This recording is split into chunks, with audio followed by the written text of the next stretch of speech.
Alrighty, so match week number 4 is upon us, and just a friendly reminder, even though I can already mention it in the news of the week episode, all these games that's going to be on Apple TV is going to be free to watch this weekend. So you don't even need an MLS season pass subscription as long as you have the Apple TV app, or if you don't have it, just download the app and you can basically watch any of these games with no extra charge whatsoever. Now, obviously, this is only for this weekend. I think next weekend they're going to go back to just having selective game that's going to be free to watch. But it's good that Apple TV at least are running a bit of a promotion this week where all the games are basically free to watch.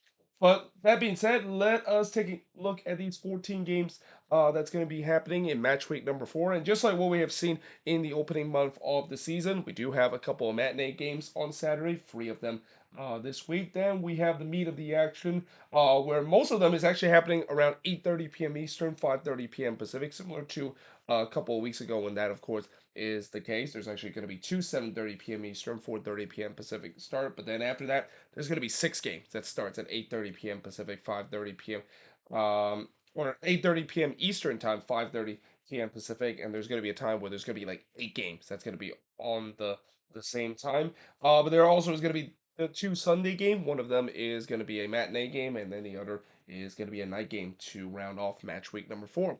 Well, with that being said, let us first talk about the matinee games. And the first matinee game is the Chicago Fire versus Montreal tomorrow. As this game is going to be at 2 p.m. Eastern, 11 a.m. Pacific. Montreal, of course. This actually is the wrong record. I just realized. I actually got this backwards. Montreal is not 0-1 and 2 to start the season. They're actually 2-1 and 0 to start the season. Chicago is actually 0-1 and 2, so I got that mixed up. But there's no doubt that Montreal has been getting off life in MLS off to a good start in terms of this season, and really their 6 game road trip to begin the 2024 season in a success. I've said this before, and I'll say again: whatever happened until now to the end of the 6 game road trip, you got to say it's been a successful road for Lauren Courtois team. I've said that throughout the 6 game road trip, maybe they could get like 1 or 2 wins. Well, they already hit the target, and we're only halfway through the 6 game road trip. Now, unfortunately for the Chicago Fire, yeah, this season they kind of look like the Chicago Fire of the old for the past month or so. But in terms of the all-time meeting, 12-7-8 in favor of Montreal, and in the last 5 head-to-head matchup, it was a 0-0 draw between both of these teams, for Chicago winning 3-0 against Montreal. Then Montreal winning 3-2 against Chicago before it was a 2-0 Montreal win on the road against Chicago, and then Montreal winning 2-0 against the Chicago Fire. So safe to say that Montreal has definitely dominated this all-time meeting. And in terms of forms itself, you expect Montreal to be favorites coming into this game, but obviously for Chicago, they definitely want to not only get a win to kick off of what has been a bit of a slow start to the season, which is something that I'm pretty sure Chicago Fire fans has been accustomed to for a decade or so. But also just live up to expectation. I mean, they're once again falling below expectation, and it feels like they're once again following that narrative that pretty much is why they're considered to be one of the more cursed team in MLS right now. But moving on, we got DC United versus Inter Miami. So first of all, full disclaimer. Unfortunately, Messi is not going to be available in this game. So I have a feeling there's probably a lot of resale that is going on in the market. Probably this game is going to be 4 or 5 times cheaper than what originally is. And I do feel bad for people that basically purchase probably like $400 and $500 to pay to go to this game, and knowing that DC definitely charge more to attend their game at Audi Field compared to other team, it's probably going to be something like $600 or $700 that they're charging. But now for those folks that basically pay that fee, yeah, they're not going to get their money back.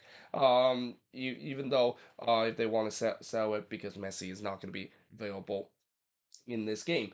With that being said, Miami coming into this game 2-1-1, while DC is 1-2-0. This game will kick off at the same time as the Chicago versus Montreal game. All-time meaning, DC has pretty much dominated this meeting, 4-2-1 in favor of DC. And looking at the last 5 head-to-head matchup, it was a 2-2 draw between both of these teams, and then a 2-1 win that DC had against Miami. And then Miami just recently had the only win against DC by going on the road and winning 3-2 against them.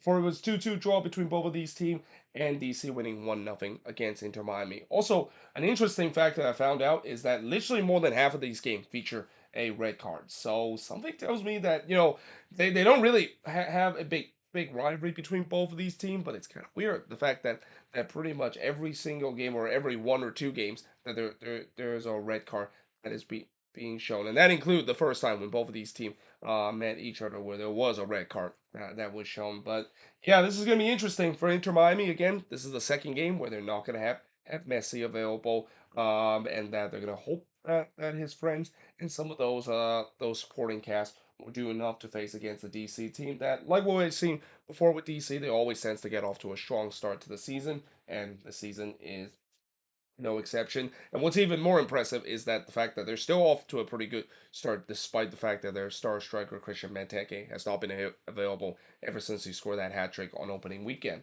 But moving on, we got the Seattle Sounder versus the Colorado Rapids. So Seattle was technically one of three teams that didn't play last week. I mean, yes, I know they played 5 minutes against the Union, but let's be honest. That 5 minutes, I feel like they might as well just kind of restart that game because of how bad the pitching quality is. But that being said, in this game, they're going to be hosting the Colorado Rapids. This is going to be on Big Fox at 3:30 p.m. Eastern, 12:30 p.m. Pacific, which means that the kickoff of this game is probably going to be something like 3:55 p.m. Eastern time. But Seattle, of course, looking for their first win of the season with an 0-1-1 record. Colorado, of course, fresh off of a big win on the road against RSL and a very rare Rocky Mountain Cup win against RSL on the road with a 1-1-1 record.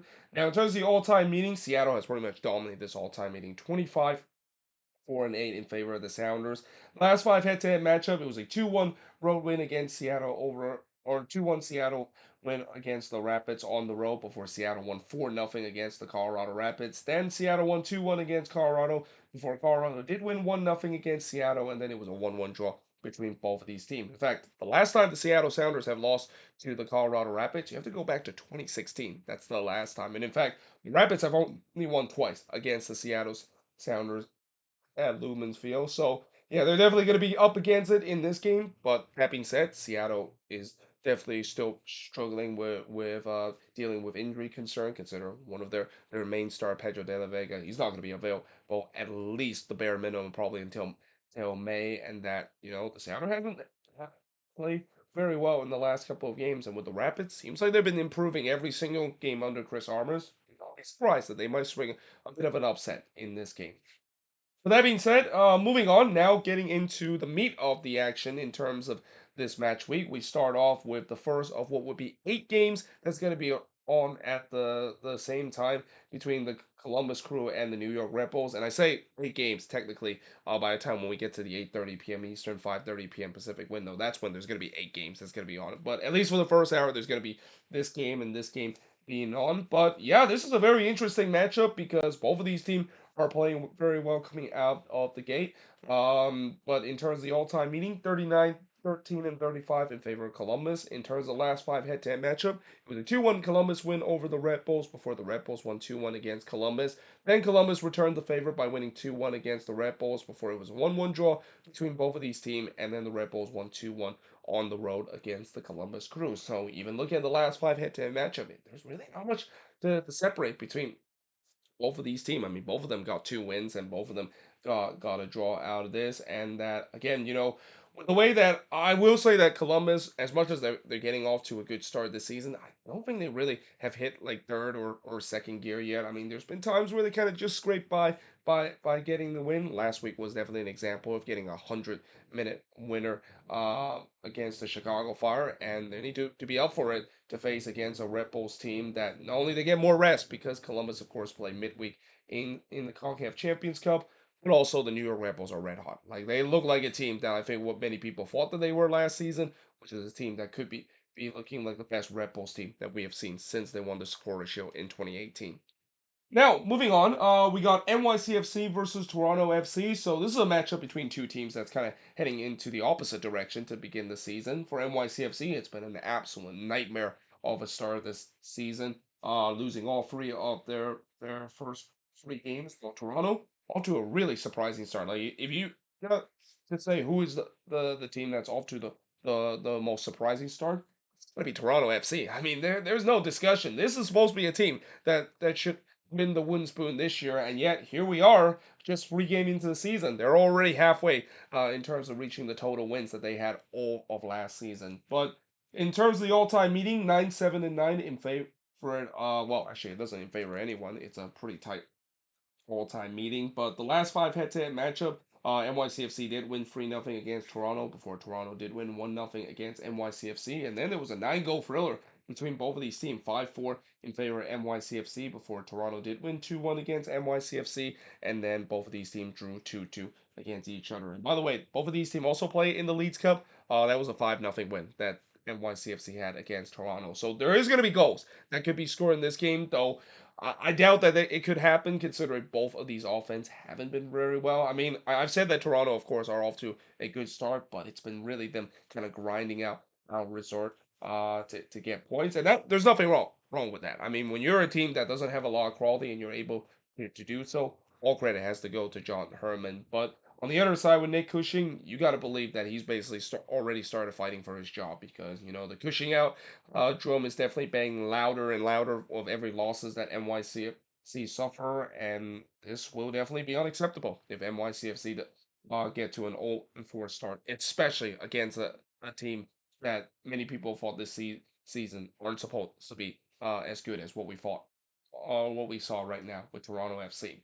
Now, moving on, and now getting into the first of 6 games that's going to be happening at 8:30 p.m. Eastern, 5:30 p.m. Pacific, and that, of course, is Austin versus the Philadelphia Union. So, as I mentioned before, for the Union, they need to respond in this game in the big way. And I know, obviously, fatigueness is going to be a factor coming into this game. It's not going to be easy in terms of trying to come back down to from Mexico to play in potentially the Heat in Austin. But at the same time, after you lost 6-0 to Pachuca, you got to say that Jim Curry, man, has to respond, especially against a team in Austin that, I thought Austin definitely played better in the last game, but still, they are considered to be one of the bottom feeding team right now to start the season. But in terms of the record, 0-2-1, while the Union still looking for their first win with an 0-2-0 record. This is also the first ever meeting between both of these teams, and that kind of is the case whenever you have Austin playing against a couple of Eastern Conference teams. There are a couple of Eastern Conference teams that they have still not faced against each other, but yeah, again, this is a game this is a big game for the Union. I would say that I'm not going to say it's a season-defining game because we're still very early in the season, but I really think this is a game that you gotta say that if this team is gonna try to have this positive mindset of now focusing on the league and potentially chase for their ultimate goal, which is winning MLS Cup, they need to bounce back in a big way, especially against a team that is not doing well right now in MLS. Now moving on, we got FC Dallas versus the Vancouver Whitecaps. So Dallas 1-0-2, while Vancouver is 1-1-0. And after Dallas got off to a decent start this season against the Quakes, things have not gone so well for Nico Estevez team. But in terms of the all-time meeting, 12-8-9 in favor of Dallas. And in terms of the last 5 head-to-head matchup, it was 2-1 win that Dallas had against Vancouver before it was a 1-1 draw between both of these teams. Then Vancouver won 2-0 before they also won 2-1 at home against FC Dallas, and then they of course won at home 1-0 against FC Dallas. So Vancouver has kind of had a decent record against Dallas if you just don't look at what happened the last time both of these teams met each other at Toyota Park. But there's no doubt that for Dallas they definitely wants to have a bounce back because again, besides that first game against the Quakes, and I feel like maybe with the way that how the Quakes have been off to such a terrible start, maybe that game has a lot to do with the fact the Quakes were so bad, rather than maybe FC Dallas are ready to start to compete and take it to the next level. And that what's even more crazy is the fact that they have pretty much most of their new pieces back in, and yet they're still struggling despite that. Now, to be fair, the last 2 games, one of them is at home and one of them is on the road, and the game at home was against a really strong Montreal side, but still, they definitely want to bounce back, and it's not going to be easy against this Whitecaps team that I think for Vanni Sartini, there's no doubt that they haven't been playing very well to start the season, even though they got that 2-0 win against the Quakes. But this is going to be a little bit of a difficult task, and that they'll definitely need to show their A game against the Dallas team that they're going to treat these home games as 3 points because this is a team that I've always relied on their home form to get them to be very successful in the standings. But now moving on, we got the Houston Dynamo versus the Portland Timbers. So the Dynamo 0-1 and 1, uh, and the Timbers is 2-1 and 0. And Houston, of course, last week they won the bye week sweepstake. They were the only team that did not play last week, though they did play in the Concacaf Champions Cup. They lost that one to the Columbus Crew and got eliminated in that tie. So they're looking to bounce back in this game against the Timbers. The Timbers have a 10-8-8 advantage over Houston. And in terms of the last five head, it was the Dynamo winning 3-1 against the Timbers on the road. That was a decision day game. That was the game that knocked the Portland Timbers out of the playoffs. I mean, Houston Dynamo has that habit of knocking teams that is in playoff contention out of the playoffs. I mean, just ask Galaxy fans how the history of the Houston Dynamo tends to like to play spoiler on decision day, so forth. But before that, it was a 5-0 win that the Dynamo had against the Timbers. So yeah, that's a game that Timbers fan would definitely not want to remember the last time both of these teams played in Houston. But besides that, they have a 2-1 win, or actually, it was the Timbers winning 2-1 against the Houston Dynamo. Before it was a 0-0 draw between both of these teams, and then the Timbers did win 2-0 against the Houston Dynamo on the road. Now, obviously, for the Portland Timbers, the good thing about them in the start of the season is that they've been kind of getting a relatively easy schedule to start the season, and this is where I can see that there are going to be some people are thinking that yeah, I don't, as good as the Timbers have got to a good start, and especially under Phil Neville, are they really contender or are they just pretender because they have a pretty easy schedule? Well, they're going to find out because, going on the road against Houston, I mean, anytime when you go on the road to play against Houston, it's not going to be very easy. And there's no doubt the Dynamo are looking to try to bounce back after getting eliminated in the CONCACAF Champions Cup. And also, most importantly, looking to try to get their first win of the season as well. That being said, I am actually going to switch boards. And like what I did last time, I'm not going to even stop the recording. I'm just going to switch manually because why not? It's better for me to do it that way. I feel like I should do this more often so that way I don't have to like stop the recording.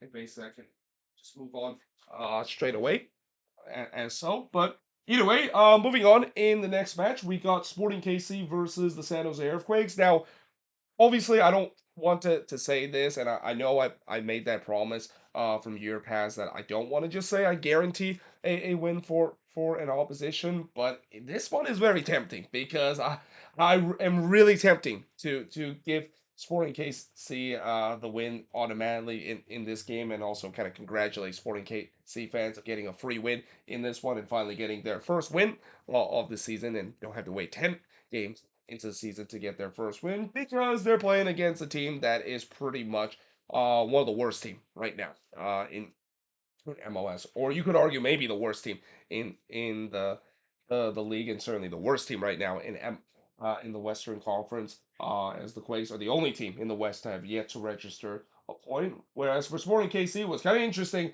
is that they're the only team that have registered 3 draws in a row to start the season. Now, in terms of the all-time meeting, 31, 13, and 28 in favor of Sporting KC. And in terms of the last 5 head-to-head matchup, it was a 0-0 draw between both of these teams, but that was, of course, the wild card game where Sporting KC was able to win via PK shootout. Before that, it was a 3-0 Sporting KC win over the Quakes. Before the Quakes did win 3-0 against Sporting KC, but before that, it was a 1-0 Sporting KC win over the Quakes, and then it was a 1-1 draw between both of these teams. And I'm kind of surprised the all-time meeting is as tight it is because I feel like Sporting KC has kind of dominated this all-time meeting in the most recent meeting compared to what we've seen in the early days. But like I said, I don't want to say I guarantee this, and I'm also gonna just apologize to Sporting KC fans in advance if they don't get a win in this one because, as I said, the Quakes are doing very bad right now, and not to mention, the Quakes have never beaten Sporting KC at Children Mercy Park, really in the last or even in this decade. The last time they beat Sporting KC on the road was, I think, back in 2015. That is, so it's almost been a decade since they beat Sporting KC. Though that was a pretty memorable victory because the Quakes won 5-0 in that game against Sporting KC. It's not going to be 5-0 in the favor of the Quakes. I think Sporting KC should get their first win against a team that, yeah, not much I can say about the Quakes other than the fact that the Fisher out kind of banner is continuing to grow with this team as the day goes along. But moving on, we got Minnesota versus LAFC. So this, of course, is the first game for Eric Ramsey, the new head coach for Minnesota United, to take charge. So that also means that I am a little confident coming into this one because, as I mentioned before, when you have a new head coach taking charge of a team, you always get that new head coach boost, and I think there's no doubt that Minnesota is going to get that new head coach boost, especially with all these players. I think they're going to be playing their hearts out in terms of impress the new gaffer that is. And notice I said gaffer and not head coach because just gotta at least me mentioning that Eric Ramsey, of course, is from Wales, and they of course call them gaffer. I mean, you get it. Anyway, the other thing I also want to mention in this one is that this is probably the most healthy that Minnesota United has had this season because when I look on the injury list, it doesn't look like there's any player on the Minnesota United injury list that's going to be out in this game, except for Rosales, who of course he's not injured. He just got a red card in the last game, so he's going to be suspended in this one. But there is a case that Reynoso will be back in this game, and all the attacking piece should be back in this game. So I'm definitely confident that they can get a victory. Though that being said, they do have to face against LAFC, and facing against LAFC is not easy, even if you're playing at home. Though I will say that LAFC, besides that one win that they had against Seattle, they looked a little pedestrian to start off the season. But in terms of the all-time meeting, 3-5-2 in favor of LAFC. There's been a lot of draws in this meeting, especially at Allianz Field. In fact, I think the last four matchup that happened at Allianz Field when all ends up in draw. In fact, all the meetings that at Allianz Field between LAFC and Minnesota had ended in a draw. But the last time both of these teams meet each other, yeah, I don't want to remember that 5-1 defeat that LAFC had against Minnesota. But besides that, it was a 1-1 draw between both of these teams, and then another 1-1 draw before LAFC won 2-0 against Minnesota, and then it was a 1-1 draw between both of these teams. So yeah, again, I am confident that they can, of course, get a victory out of this. Now watch how they're not going to do so because again, one thing about Minnesota teams is that you cannot get confident about them because they're going to find ways to let things down. So I will not be surprised when I do the review, especially on Monday when I do part two of the review. If I decided to put this game as part of the last six games to review, that I would not be surprised Minnesota would let me down and that Eric Ramsey debut what turns out to be an absolute disaster, and it feels like it's a mirage of the good performance that they have shown under Cam Nolas in the first three games. But moving on, in the next one, we got Nashville versus Charlotte FC. So this is the last game of the busy six-game action that's going to be happening at 8:30 p.m. Eastern, 5:30 p.m. Pacific. So Nashville, remember how I said that they're 40KC is the only team to have free draws? I take that back. Nashville also had free draws to start the season, while Charlotte is 1-1-1. Speaking of 1-1-1, that's the all-time record between both of these teams. This is the fourth meeting between both of these teams. And in terms of the last five head-to-head matchup, or in this case, the last three head-to-head matchup, it was a 1-1 draw between both of these teams last time they meet, and then Nashville did win 2-1 against Charlotte, but then Charlotte won 4-1 against Nashville SC at home. So yeah, it should be interesting to see how this game is, and especially Nashville. They are also one of those teams that unfortunately got knocked out by Inter Miami in the middle of the week. It'll be very interesting to see how they bounce back in this game, especially against a Charlotte team that I feel like the new head coach boost has started to kind of wear it off a little bit for Charlotte. I mean, they got off to a decent start to the season, there's no doubt, but it feels like it's maybe started to wear off. And that I mentioned how the issue I have with Dean Smith in this team isn't because of Dean Smith, but it's just that this team does lack that quality. And I know they have recently just added a new DP player to their roster, so we'll see whether that can improve the attack. But still, yeah, this is a game that will be interesting to see whether or not if Charlotte can continue the good start, or will Nashville maybe get their first win, especially the fact that Nashville is starting to get healthier now that both Mukhtar and Surge is starting to be back in the starting 11. But now moving on into the next game, and I actually wrote the time wrong for this one, so let me just correct that. And this actually is the only game that is the West Coast game that is the LA Galaxy versus St. Louis. So there's a chance where I can actually just start writing the boards while this game is basically on, because it's going to be the only game that's going to be on for the day. Will make it much easier for me on Sunday in terms of me just doing straight away the review of the first part of the matchup of match week number 4. But in terms of the all-time meeting, 0-2 and 0 between the Galaxy and St. Louis. By the way, in terms of the record, both of these teams have a 1-2 and 0 record. And in terms of the last two head-to-head matchup, it was a 2-2 draw between both of these teams, and then it was a 1-1 draw between both of these teams. Now, obviously both of these teams has been off to a decent start. I mean, the Galaxy has been on a very decent start, even though the record doesn't show that. They look like a team that look like the Galaxy of old at times last season this year. Whereas for St. Louis, they've been pretty respectful too. I mean, they have had their shares of good moments, and also there's been times where they also had some not great moments, especially in the CONCACAF Champions Cup. So it should be a very interesting matchup to see. As again, this is the only game that's going to be happening in the West Coast, and as I mentioned, it does give me a chance to at least basically fill out the boards as this game goes along. Now, moving on into the Sunday game, and we start off with the matinee Sunday game between the New England Revolution versus FC Cincinnati. So I think this is the first time this season where we have two teams that were involving the CONCACAF Champions Cup, or at least in one of these teams, they used to be involved in the CONCACAF Champions Cup, face off against each other at the same time. Now, New England obviously has been a disastrous start to the season. I mean, it's been almost a mirage compared to what we've seen in the CONCACAF Champions Cup. Well, they have done well in the CONCACAF Champions Cup. It looked like world beater at times in the CONCACAF Champions Cup.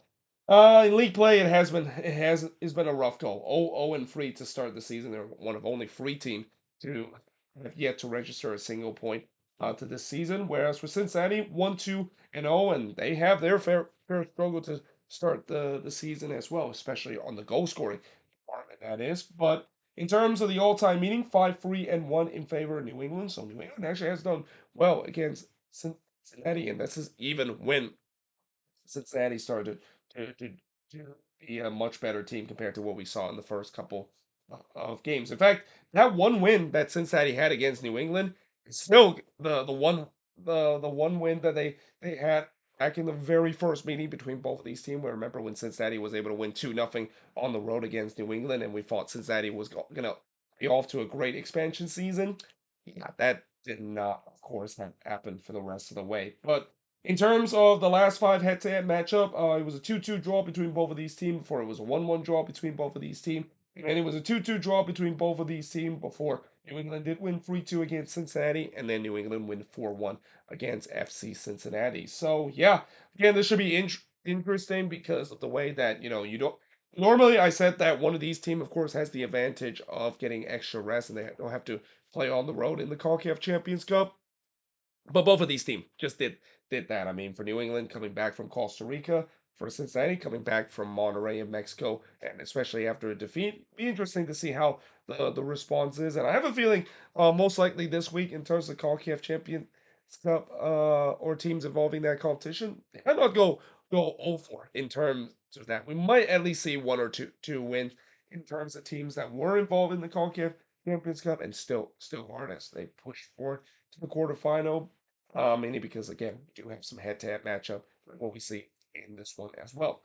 But now moving on into the last game of the weekend's action, and what a way to finish off by having a rivalry game between Atlanta United versus Orlando City. I mean, I don't want to say this is the Southeastern Derby because we have definitely had some Southeastern kind of matchup. Now, you could argue the Southeastern Derby could also be Atlanta versus Charlotte, or even Atlanta versus Nashville, or even Atlanta versus Miami, so forth. So I guess maybe you can just call that the Southeastern Cup, that is. But this game is going to start at 7 p.m. Eastern, 4 p.m. Pacific. Atlanta 1-0-1, while Orlando City is 0-1-2, and Orlando, of course, a team that is looking to trying to get their season off to a kickstart, because just like what I talked about New England, while Orlando at times has been pretty good in terms of CONCACAF Champions Cup play, except for the time when they play against Tigres.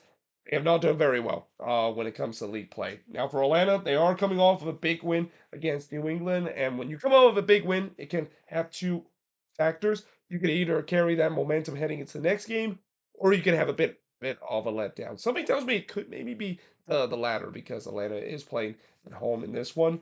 9-7-4 in favor of Atlanta in terms of this old rivalry. In fact, Orlando City, I think they've only won once against Atlanta on the road. So Atlanta has pretty much not only dominated this meeting, and as what Joseph Martinez basically have said, he of course is the father of Orlando City, or at least Atlanta at time that is. But also the fact that Atlanta has been really good at home lately, and they don't usually drop a lot of points. And wait, I've heard that story before. Oh yeah, that was the Atlanta team under Tata Martino, and even in some extent during Frank DeBoer when he took over Atlanta United in 2019.